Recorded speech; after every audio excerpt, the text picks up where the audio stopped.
கோலி talk Kollywood news. சொந்தமா editing dubbing studio திறந்த தனுஷ். கொடி தொடரி படங்கள்ல நடிச்சு முடிச்சுட்டு தனுஷ் இப்போ என்னை நோக்கி பாயும் தோட்டா, வட சென்னைன்னு 2 படங்கள்ல ஒரே நேரத்துல நடிச்சிட்டு இருக்காரு.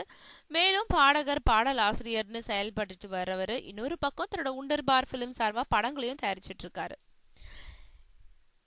அந்த வகையில தன்னோட மனைவி ஐஸ்வர்யா இயக்குன 3 படத்தை தானே தயாரிச்சு நடிச்ச தனுஷ் தொடர்ந்து எதிர்நீச்சல், வேலையில்லா படதாரி, தங்க மகன், விசாரணை, அம்மா கணக்குன்னு பல படங்களை தயாரிச்சாரு.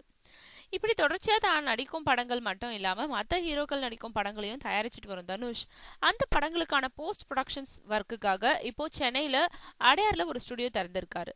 10 கோடி ரூபாய் செலவுல அமைக்கப்பட்டிருக்கும் இந்த ஸ்டுடியோல அவர் தயாரிக்கும் படங்களோட எடிட்டிங், டப்பிங், சவுண்ட் எஃபெக்ட்ஸ், பாடல், பின்னணி இசை, ரெக்கார்டிங்னு எல்லா பணிகளும் நடந்துட்டு இருக்கான்.